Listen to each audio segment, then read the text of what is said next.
પોલીસની સાંઠગાંઠ અને ધારાસભ્યની સાંઠગાંઠના લીધે એક ભ્રષ્ટાચારનું આખું સ્કેન્ડલ હતું. એ સ્કેન્ડલ આપણી પાટીદાર દીકરી પાયલબેન ગોટીએ લેટર લખીને આખા તંત્રને હલાવી દીધું. આજે રાજકીય પ્રેશર અને દબાવ ઊભો થાય એના માટે આજથી આપણે સોશિયલ વોર ઉપર સોશિયલ વોર લડીશું. સોશિયલ વોર એપ્લિકેશન યુઝ કરતા હોય વોટ્સએપ, ફેસબુક, ટ્વિટર, ઇન્સ્ટાગ્રામ, એની અંદર આપણી રજૂઆતને ઉગ્ર બનાવીશું.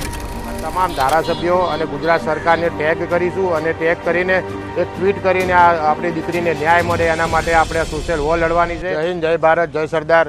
મિત્રો, અમરેલીમાં જે બુડલેગરો, ખનીજ માફિયાઓ, ભૂમાફિયાઓ અને જે બીજા ભ્રષ્ટાચારીઓ દ્વારા જે પોલીસની સાંઠગાંઠ અને ધારાસભ્યની સાંઠગાંઠના લીધે એક ભ્રષ્ટાચારનું આખું સ્કેન્ડલ હતું. એ સ્કેન્ડલ આપણી પાટીદાર દીકરી પાયલબેન ગોટીએ લેટર લખીને આખા તંત્રને હલાવી દીધું. આજે પાયલબેન ગોટીને દબાવવા માટે આ ભ્રષ્ટ અધિકારીઓ અને ધારાસભ્યના કહેવાથી અને અડધી રાતે જેલમાં ધકેલી દેવામાં આવે છે, એના ઉપર અત્યાચાર કરવામાં આવે છે.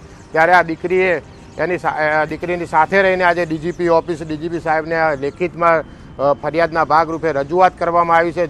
રજૂઆતના મુખ્યત્વે મુદ્દા એ છે કે આ જે અમરેલીના એસપી જે સંજય ખરાત, બીજા 2 પીઆઈ અને એના જે બીજા 13 અધિકારીઓ છે, એ અધિકારીઓને તાત્કાલિક ધોરણે સસ્પેન્ડ કરવામાં આવે.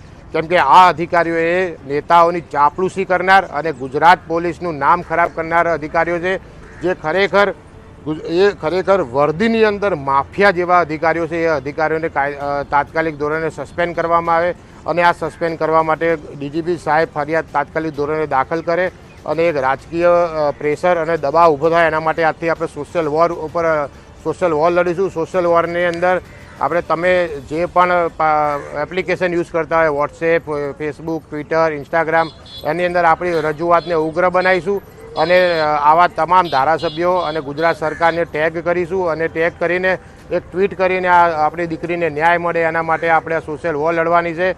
મિત્રો, હવે સોશિયલ વોર એક વખત લડ્યા પછી આગળના સમયમાં જો આ સોશિયલ વોરથી આ રાજકીય પ્રેશર ક્રિએટ થયા પછી જો ફરિયાદ દાખલ નહીં થાય અને જો આ અધિકારીઓને સસ્પેન્ડ કરવામાં નહીં આવે તો ઉગ્ર રજૂઆતના ભાગરૂપે આગામી કાર્યક્રમો જાહેર કરવામાં આવશે.